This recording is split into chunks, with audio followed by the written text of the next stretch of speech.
Hi hello வணக்கம் and welcome to gulf Tamil life friends. இன்றைக்கி Friday evening எங்கேயாவது போயிட்டு வரலாம் அப்படின்னு சொல்லிட்டு கிளம்பினோம்.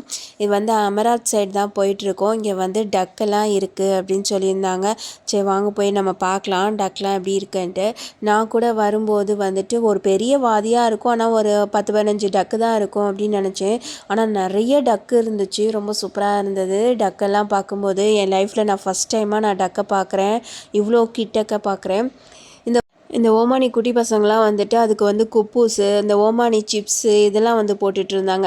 அதை தான் அந்த டக்கெல்லாம் பாவம் சாப்பிட்டுக்கிட்டு இருந்துச்சு.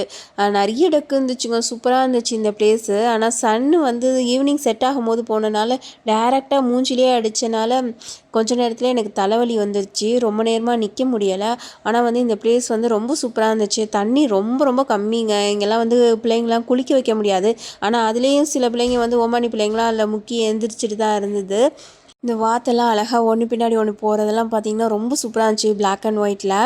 இங்கே பாபிக்யூலாம் போடுவாங்க போல், அதோட தடயம்லாம் இருந்துச்சு. ஸோ நம்மளும் நெக்ஸ்ட் டைம் வந்து இதுக்கெலாம் பிளான் பண்ணலாம் அப்படின்னு நினச்சிட்டு இருந்தோம். இங்கே வந்துட்டு ஒரு சின்ன ஸ்லைடெல்லாம் இருந்தது. இங்கே வந்து தண்ணியெல்லாம் செம்ம கிளியராக இருந்துச்சுங்க, ரொம்ப சூப்பராக இருந்தது. மீனெல்லாம் கூட இருந்துச்சு, குட்டி குட்டி மீனெல்லாம் உள்ளே இருக்குது. என் பையன்தான் அந்த வாத்தை பிடிக்கணும்னு ரொம்ப ஆசைப்பட்டுட்டு இருந்தான். அதே மாதிரி நிறைய பிள்ளைங்க அந்த வாத்து கூட தான் விளையாண்டுட்டு இருந்துச்சு. அங்கே வந்து ஹார்ஸ் ரைடும் கூட இருக்குது. அதுக்கு வந்து 1 ரியால் 2 ரியால் கொடுத்தா சும்மா மெல்லமாக தான் நடந்துட்டு இருந்தது அந்த குதிரை. அப்புறம் இங்கே வந்து பைக் ரைடும் இருந்தது. இந்த சின்ன பசங்களாம் ஓட்டுற மாதிரி பைக்லாம் இருந்துச்சு, ஆனால் ரொம்ப பழசாக இருந்துச்சு, யூஸ் பண்ணுவாங்களான்னு தெரில. அந்த பைக் ரைடு இருந்துச்சு, 2 ரியால் 3 ரியால் போல் இருக்குது. ஸோ இந்த கூண்டுக்குள்ளே தான் வந்துட்டு வாத்து, கோழி, சேவல், அப்புறம் 2 முயல் குட்டி இதெல்லாம் கூட அங்கே இருந்துச்சு. நம்ம ஊராக இருந்தால் அந்த வாத்தெல்லாம் பிடிச்சி நேரம் குழம்பு வச்சு சாப்பிட்ருப்பாங்க, இங்கே யாருமே கிடையாது.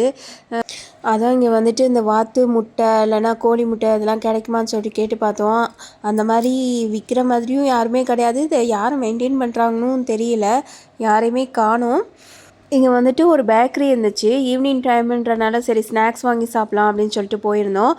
இது வந்து 10-15 வருஷமாக இருக்கிற கடை போல், ரொம்ப ரஷ்ஷாக இருந்தது ஈவினிங் ஸ்நாக்ஸ் டைமில். நம்ம ஊரில் பஜ்ஜி போண்டா அதெல்லாம் கிடைக்கும், பட் இங்கே அப்படி கிடையாது. இங்கே வந்துட்டு பன்னு அந்த மாதிரி தான் நிறைய இருக்கும். எல்லாத்தையுமே அந்த பன்னுக்குள்ளே தான் ஸ்டஃப் பண்ணி இவங்க சாப்பிடுவாங்க. அது மாதிரி வந்துட்டு இங்கே பிஸ்கெட்டு, பட்டர் பிஸ்கெட்டு, ப்ரெட்டு, அப்புறம் பப்ஸ் எல்லாம் லிமிட்டடாக தான் இருந்துச்சு. பப்ஸு இல்லைன்னு சொல்லிட்டாங்க நாங்கள் போன சமயத்தில். இந்த சமோசாலாம் வந்து சட்டுன்னு காலி ஆகிடுச்சு. ஸோ இதில் ஏதோ 1-2 ஸ்நாக்ஸ் வாங்கிட்டு அப்படியே நாங்கள் வீட்டுக்கு கிளம்பிட்டோம் ஃப்ரெண்ட்ஸ். தேங்க்ஸ் ஃபார் வாட்சிங்.